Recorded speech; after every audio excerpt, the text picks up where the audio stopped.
పశ్చిమ బెంగాల్లో ఉద్రిక్తతలు నెలకొంటున్నాయి. వైద్యురాలి ఘటనలో నిరసనగా సచివాలయ ముట్టడికి విద్యార్థి సంఘాలు పిలుపునిచ్చాయి. ఇక విద్యార్థులపై పోలీసులు లాఠీ చార్జ్ చేశారు, బాష్ప వాయువు ప్రయోగించారు. ఇక పోలీసుల తీరుపై బీజేపీ 12 గంటల బంద్కు పిలుపునిచ్చింది.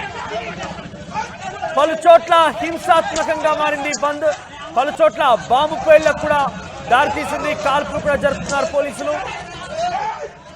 ఉత్తర 24 గంటల పరగణల జిల్లాలో బీజేపీ నేత ప్రియాంగు పాండే కారుపై దుండగులు కాల్పులు జరిపారు. సురక్షితంగా బయటపడ్డాడు ప్రియాంగు పాండే. ఇదంతా తృణమూల్ కాంగ్రెస్ పోలీసుల కుట్ర అంటున్నారు బీజేపీ నేతలు. మరోవైపు ప్రభుత్వానికి వ్యతిరేకంగా బీజేపీ నేతలు ఆందోళన చేస్తున్నారు. ఇక బంద్తో ఎక్కడికక్కడే బస్సులన్నీ కూడా నిలిచిపోయాయి.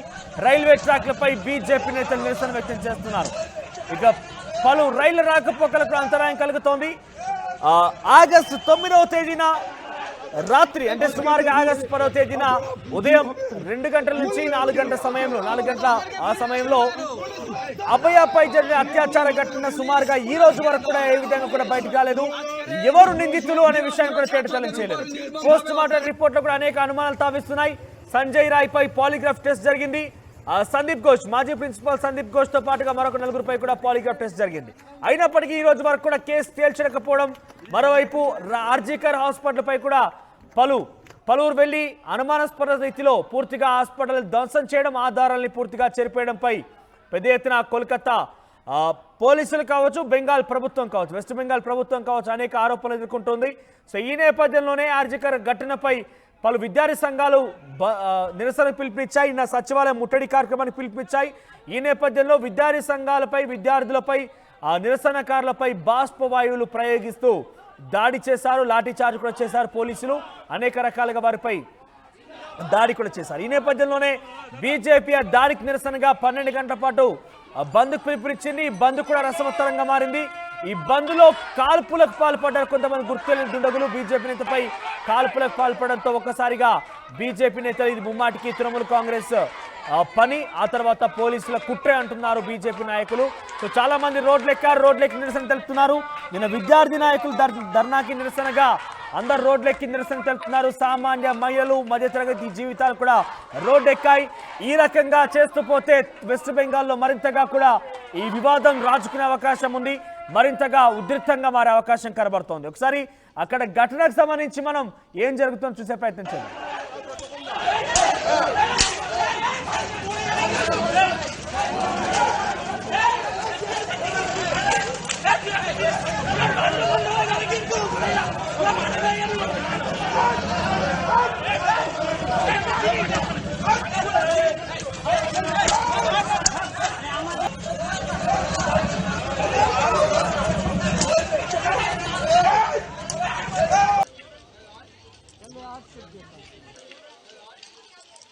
আজকে দেখুন আপনারা কিভাবে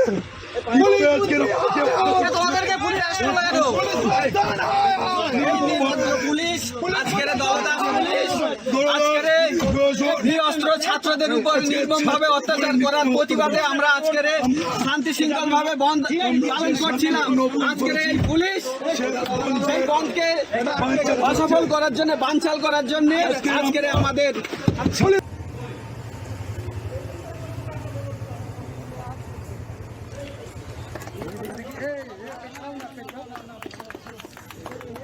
সামনে থেকে সরে যান একটু।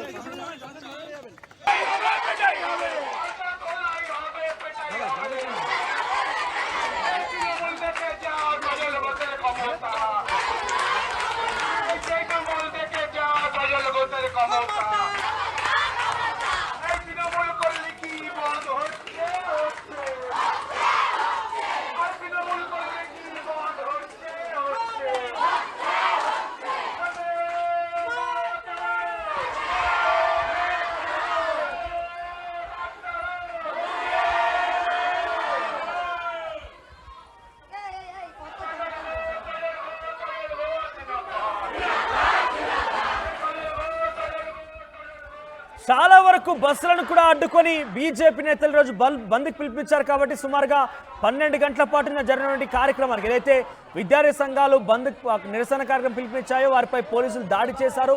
దానికి వ్యతిరేకంగా ఆ పోలీసులు చేసినటువంటి దాడికి వ్యతిరేకంగా ఈరోజు బంద్ పిలిపించారు. సో చాలా చోట్ల బస్సులు రవాణా నిలిచిపోయింది. అడ్డుకొని మరి వారందరూ కూడా బయటకు దించేస్తున్నారు పోలీసులు. బీజేపీ కార్యకర్తలు బీజేపీ నాయకులు ఆ బస్సులను అడ్డుకొని మరి అందులో ప్రయాణిస్తున్నటువంటి కాలేజీకి వెళ్ళే విద్యార్థుల్ని ఉద్యోగాలకు వెళ్ళేటువంటి ఉద్యోగస్తులను కిందికి దించివేస్తున్నారు. ఎక్కడి రవాణా అక్కడ నిలిచిపోయింది. సామాన్య జనం కూడా రోడ్డు ఎక్కారంటే పరిస్థితి అర్థం చేసుకోవచ్చు. తీవ్ర రూపం దాల్చిందనేది ఇది ఈ రకంగా కొనసాగితే కనుక డెఫినెట్గా వెస్ట్ బెంగాల్ ఒక యుద్ధం భూమిగా మారే అవకాశం ఉండబోతుంది. ఎందుకంటే వెస్ట్ బెంగాల్ ఇప్పటికే సుమారుగా ఆగస్టు 9వ తేదీ నుంచి ఈరోజు 28వ తేదీ కావస్తోంది. సుమారుగా 10-12 రోజులు కావస్తోంది. ఇప్పటివరకు ఎటువంటి విషయాన్ని తేల్చలేకపోయారు. సుమారుగా 20 రోజులు కావస్తోంది. 20 రోజులు అయినప్పటికీ ఎటువంటి విషయాన్ని తేల్చలేదు. సిబిఐ ఎంక్వైరీ ప్రారంభించింది. సిబిఐ కూడా ఎంక్వైరీ చేస్తున్నామంటుంది. పాలిగ్రాఫ్ టెస్టులు చేస్తోంది. అనేక రకాలుగా విషయాలు వెల్లడిస్తోంది. కానీ ఆ కేసుకు సంబంధించి ఒక కొలికైతే రాలేదు. సో ఇంకా కూడా అక్కడ ప్రకంపనలు రేపుతోంది. ఆర్జికర్ హాస్పిటల్లో జూనియర్ డాక్టర్ ఘటన సామాన్య ప్రజలందరూ రోడ్డెక్కి నిరసన తెలుపుతున్నారు.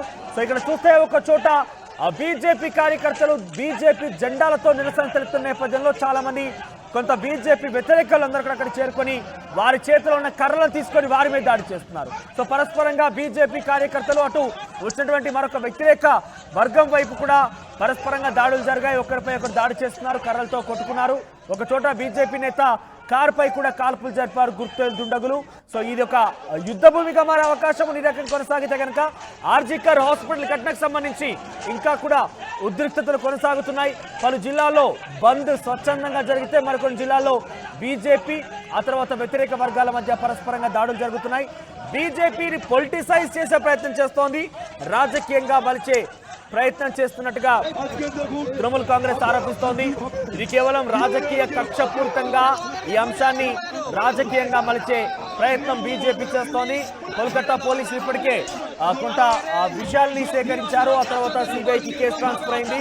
కోల్కతా పోలీసుల నుంచి ఆ కేసు పూర్తిగా ట్రాన్స్ఫర్ అయిన నేపథ్యంలో సిబిఐ అంటే కేంద్ర సంస్థ పరిధినటువంటి ఆ ఎంక్వైరీని కాస్త రాజకీయంగా మలిచే దురుద్దేశంతోనే బీజేపీ ఇటువంటి ధర్నాలకు పిలుపునిస్తోంది. ఇవన్నీ కూడా బీజేపీ ప్రొవోకేటెడ్ ధర్నాలు, బీజేపీ ప్రొవోకేటెడ్ నిరసనలు అంటూ కూడా తృణమూల్ కాంగ్రెస్ ఆరోపిస్తోంది. మరోవైపు తృణమూల్ కాంగ్రెస్ ఈ కేసును తప్పుదో పట్టించే విధంగా ఆధారాలను పూర్తిగా ధ్వంసం చేసింది. కోల్కతా పోలీసులు ఒత్తాసు పలుకుతున్నారు. కోల్కతా పోలీసుల యొక్క సపోర్ట్ తోనే సంజయ్ రాయ్ ఈ ఘటనకు పాల్పడ్డాడు. కోల్కతా పోలీసులు అక్కడ ఆర్జికర్ ఘటన జరిగినటువంటి ఘటనపై పూర్తిగా కూడా అవాస్తవాలను బయటకు వెల్లడిస్తోంది. అవాస్తవాలను చెప్పడమే కాకుండా తప్పుదో పట్టించే ప్రయత్నం కూడా చేస్తున్నట్టుగా బీజేపీ నేతలు ఆరోపిస్తున్నారు.